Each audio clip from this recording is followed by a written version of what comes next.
윤검날이? 말이 안 된다. 한 번 잡아먹은 홀령을 그리 쉽게 놔준다고? 일부러? 대체 왜? 다 빼앗겼다. 비비가 여의주를 빼앗긴 채 팔척귀에게 흡수되고 죽음을 눈앞에서 마주한 여리와 강철. 두 사람은 이 모든 비극에 배우의 선왕과 왕실의 탐욕이 있었음을 알게 된다. 여리는 할머니의 혼을 구하고 여의주의 진실을 밝히기 위해 다시 용담골로 향하고, 강철은 더 이상 이무기로서의 실력을 회복하지 못한 채 여리 곁을 묵묵히 지킨다. 이제 이들이 맞서야 할 상대는 단순한 악귀가 아니라 권력을 등에 업은 악령 그 자체였다. 구독자 이벤트 100만 채널을 달려가는 이곳에 초창기 구독자가 될 기회를 드립니다. 좋아요, 구독 한 번씩 부탁드립니다. 지금 바로 드라마 귀공 13회 미리 보기 시작합니다. 왕이정은 광화문집을 조용히 펼쳐든다. 손끝을 따라 종이의 질감이 전해지고 글자 하나하나가 무겁게 가슴을 짓누른다.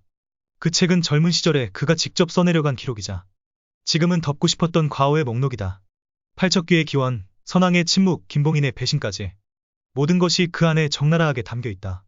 페이지를 넘길수록 이정의 시선은 깊어지고 뒤늦은 죄의식은 그의 어깨를 더욱 무겁게 만든다. 한편 궁은 다시 어둠을 품기 시작한다.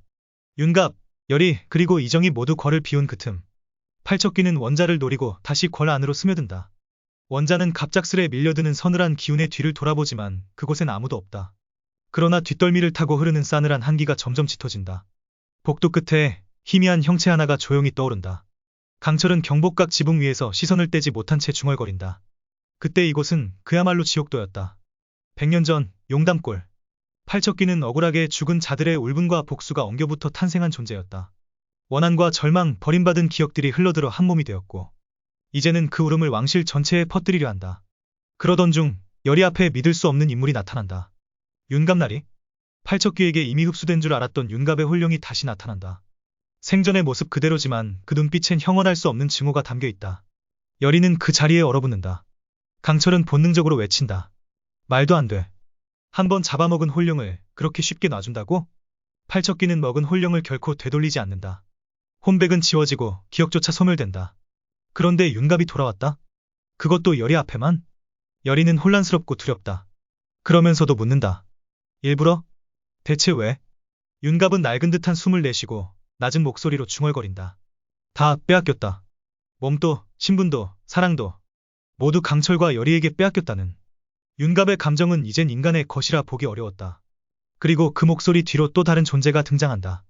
그래. 그리 원한이 더 차오르거라. 풍산이었다. 그림자 속에서 윤갑의 분노를 부추기고 팔척귀의 먹이가 되도록 유도하고 있었다. 풍산의 말은 명확했다.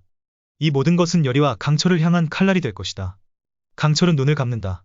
머릿속에 불안이 선명하게 그려진다. 이러다 여리를 지키지 못할지도 모른다. 이무기의 실력을 잃은 채 인간의 몸에 갇힌 자신. 그리고 점점 강해지는 팔척귀. 싸움의 균형은 이미 무너지고 있었다. 그는 점점 자신이 인간이 되어가고 있다는 사실에 절망한다. 그러던 순간 여의주가 미세하게 흔들린다. 강철의 손끝에 작지만 따뜻한 진동이 닿는다. 비비가 마지막 순간에 남긴 그 연. 그것이 다시 강철에게 닿기 시작한 것이다. 여리야, 널 지키기 위해서라면 난 다시 그곳으로 가야 해.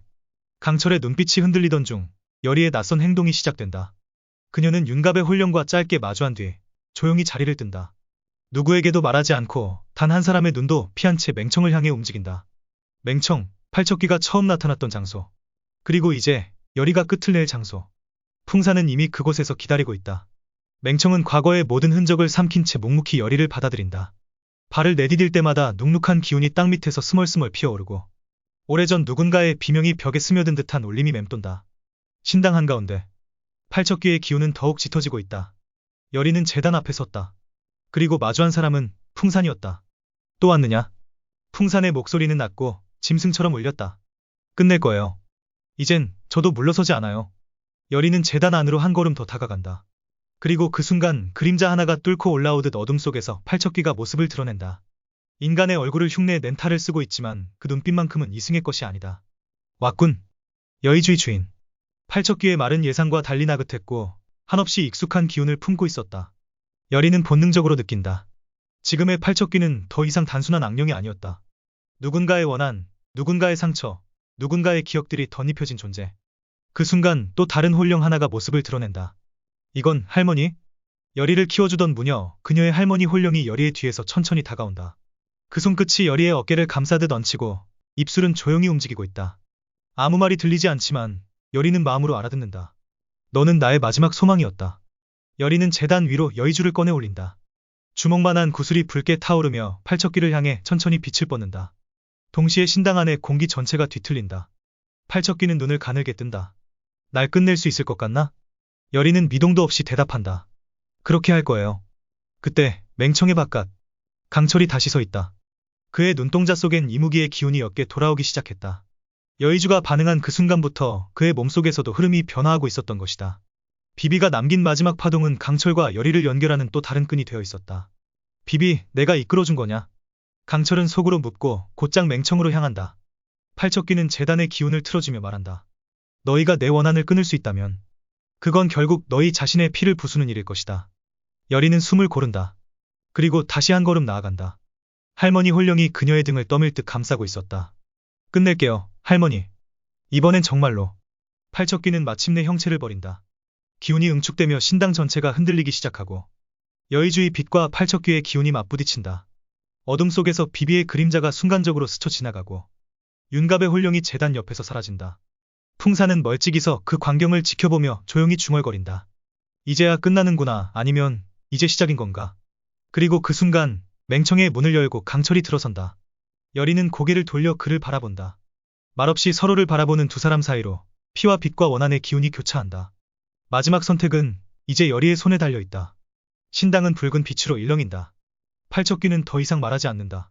이제 그는 말이 아닌 원한으로 움직이는 존재가 되어버렸다. 여리는 손에 쥔 여의주를 꼭 쥐며 외친다. 이건 나만의 싸움이 아니에요. 모두의 것, 그리고 끝을 낼 수 있는 단 하나. 그녀의 뒤로 강철이 다가온다. 같이 가자, 여리야. 그 순간 여의주가 빛을 폭발시키고 신당이 무너지기 시작한다. 다음 회 귀궁 14회. 모든 진실과 피의 유산이 드러난다.